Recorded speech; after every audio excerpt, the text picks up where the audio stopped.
श्री राम जय जय राम, श्री राम जय जय राम, श्री राम जय जय राम। नारायण समारंभां शंकराचार्य मध्यमाम् अस्मदाचार्य पर्यन्तां वन्दे गुरु परंपराम्। श्री गुरुचरण सरोज रज निज मन मुख सुधार, वर्णो रघुबर विमल जसु जोदायक फलुचार। ओम श्री सीतारामचंद्राभ्यां नमः, उमा महेश्वराभ्यां नमः, ओम श्री एकादशी दक्षिणेश्वर ते नमः। भक्त नारद भक्ति सूत्र में देवर्षि नारद ने भक्ति के सूत्रों का वर्णन किया है। कुल 84 सूत्र हैं जिसमें भक्ति की महिमा, साधन, लक्षण आदि सब बताए गए हैं। अब 34वें सूत्र में देवर्षि नारद कहते हैं कि तस्या साधनानि गायन्त्याचार्याः, कहते हैं उस प्रेम भक्ति रूप प्रेम लक्षणा रूप भक्ति की प्रेम साधन के विषय में आचार्य लोग गाते हैं, बताते हैं कि कहते हैं यद्यप प्रेम नित्य सिद्ध है, उसका कोई कारण नहीं है, तथापि प्रेम भक्त को पाने के उपाय स्वरूप कुछ साधन आचार्यों ने कहे हैं। कहते हैं तस्या साधनानि गायन्त्याचार्याः। अगला सूत्र बताते हैं तत्व प्रेम विषय त्यागात तत्संगात त्यागाच। कहते हैं तत्प्रेम तो विषय त्यागात तत्संगात त्याग प्राप्यते। कहते हैं तत्व वह मेरा तो वह प्रेम तो विषय त्यागात विषय के त्याग से और संग त्यागात और विषय संग के त्याग से प्राप्त होता है। वह प्रेम तो अर्थात वह प्रेम रूपी भक्ति विषय के त्याग से और विषय के संग के त्याग से प्राप्त होता है। विषय त्याग का अर्थ है कि विषय भोग व त्याग, और विषय संग त्याग का अर्थ है विषयासक्ति की वासना, विषयासक्ति को त्यागना, विषय भोग का त्याग। और विषय त्याग का अर्थ होता है कि जो विषय भोग का त्याग है त्याग करिए, और विषय संग का त्याग का अर्थ है विषयासक्ति को त्यागना। विषयों का आकर्षण बड़ा ही प्रबल है, विषयों को त्यागना बहुत ही कठिन है। किसी प्रकार विषय छूट भी जाएं तो विषयों का संग नहीं छूटता। उसके लिए यम नियम आदि के अभ्यास और वैराग्य के द्वारा धीरे धीरे विषय और विषयों के संग का त्याग किया जा सकता है।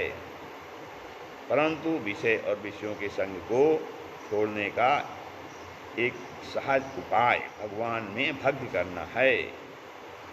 विषयों और विषयों के संग को छोड़ने का बिल्कुल सहज उपाय भगवान में भक्ति करना है।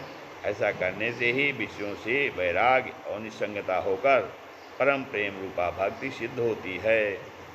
अगले सूत्र में बताते हैं कि परम प्रेम रूपा भक्ति प्राप्त करने का क्या साधन है। तो अगला सूत्र 36वें में बताते हैं। बहुत महत्वपूर्ण सूत्र है, ये ध्यान देने योग्य है, अनुसरण करने योग्य है, आचरण में लाने योग्य है। अव्यावृत भजनात्, अव्यावृत भजनात् मन निरंतर भजनात् विषय तत्संग त्याग पूर्वकम प्रेम लभ्यते।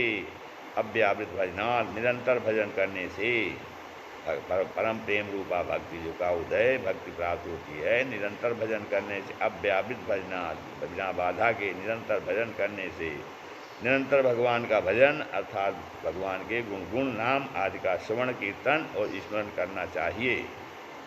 उस समय विषय चिंता, निरंतर भगवान के गुण नाम आदि का श्रवण कीर्तन और स्मरण करना चाहिए, क्योंकि भजन से अवकाश पाते ही मन रजोगुण और तमोगुण प्रवेश करने लगता है। भजन की स्थिति जो है वो सतोगुण की होती है, और जब मन श्रवण कीर्तन अगर ना किया जाए तो भजन से यदि अवकाश दिया जाए तो अवकाश पाते ही मन जो है रजोगुण और तमोगुण में प्रवेश करने लगता है, क्योंकि मन का ये स्वाभाविक स्वभाव है। उस समय विषय चिंता मन को भुला देती है। इसलिए निरंतर भजन करना चाहिए। निरंतर भजन करने से उसमें वृत्ति जम जाती है, तब स्वतः ही विषय और उनका संग छूटकर इंद्रियों सहित मन भगवान के चरणों में जा लगता है और चित्त शुद्ध हो जाता है। उस शुद्ध चित्त में क्रम से प्रेम का आविर्भाव होता है। इसी से श्री वल्लभाचार्य जी ने कहा है कि तस्मात् सर्वात्मना नित्यं श्री कृष्ण शरणं मम वदद्भिरेव सत्यं स्थातव्यमिति मे मतिः। कहते हैं कि अर्थात इस कारण नित्य निरंतर श्री कृष्णा शरणम मम कहा करें, ऐसा मेरा मत है। तो श्री कृष्ण चैतन्य भगवान ने अपने भक्तिवर्णी ग्रंथ में भी कहा है कि अव्यावृतो भजेत कृष्णम पूजया श्रवणादि भी, अर्थात श्रवण कीर्तनादि पूजा के द्वारा भगवान श्री कृष्ण का निरंतर भजन करे। ऐसा न समझे कि जैसे नित्य ओदनादि करते हैं ऐसे ही थोड़ी देर को, या भी सही किंतु इसको निरंतर करो। मतलब भजन को थोड़ी देर, ये नहीं थोड़ी देर भजन कर लीजिए बाकी सांसारिक कार्य करिए, ऐसा नहीं है। निरंतर भजन करना चाहिए, निरंतर। तो इसका भाव यह नहीं है कि शरीर यात्रा के व्यवहारों को छोड़ दो, कि हम कोई शरीर यात्रा के, शरीर निर्वाह के कार्य न करें, ऐसा नहीं है। किंतु निर्वाह के लौकिक व्यवहार करते हुए जब उनसे अवसर पाया जाए तब और कोई व्यर्थ काम न करके भगवान का स्मरण करिए, भगवान का स्मरण करना चाहिए। क्योंकि निरंतर भगवत स्मरण से चित्त शुद्धि होकर भक्ति प्रकट होती है। तभी तो श्री कृष्ण चैतन्य देव ने कहा है कि चेतो दर्पण मार्जनम भव महादावाग्नि निर्वापणम श्रेया कैरो चंदिका वितरणम विद्यावधू जीवनम आनंदाम बुद्धिवर्धनम प्रतिपदम पूर्णामृतास्वादनम सर्वात्मनस्नपनम परम विजयते श्री कृष्ण संकीर्तनम। जो मनोरूप दर्पण की मलिनता को दूर करता है, मनोरूप दर्पण, जो जैसे दर्पण अगर मलिन रहे उसमें कुछ दिखाई नहीं देता है, वैसे जो मन रूपी दर्पण की मलिनता को जो दूर करता है और जो संसार रूप भयानक दावानल को बुझाता है और जो परम मंगल रूप कुमुद को खिलाने के लिए चांदनी देता है, जो विद्यावधु को जीवन दान देता है, जो सुख समुद्र को बढ़ाता है, जो पग पग पल पूर्ण अमृत जैसा स्वाद देता है और जो आत्मा को प्रेम सागर में स्नान कराता है, वह श्री कृष्ण कीर्तन सर्वोत्कर्ष से विराजमान है। तो भगवान के कीर्तन से मन की मलिनता, मन रूपी दर्पण की मलिनता दूर हो जाती है और संसार रूप भयानक दावानल बुझ की आग जो है बुझ जाती है, शांत हो जाता है। परम मंगल रूप कुमुद को खिलाने के लिए चांदनी देता है। तो श्री कृष्ण संकीर्तन सर्वोत्कर्ष से विराजमान है। श्री कृष्ण संकीर्तन ही भक्ति प्राप्त करने का सहज साधन है, स्वाभाविक साधन है। अगले सूत्र में कहते हैं लोकोपि भगवद गुण श्रवण कीर्तनात् भगवतो गुणानाम श्रवण कीर्तनादिभ्या चित्त शुद्धो प्रेम प्राप्ति लोकोपि दृश्यते।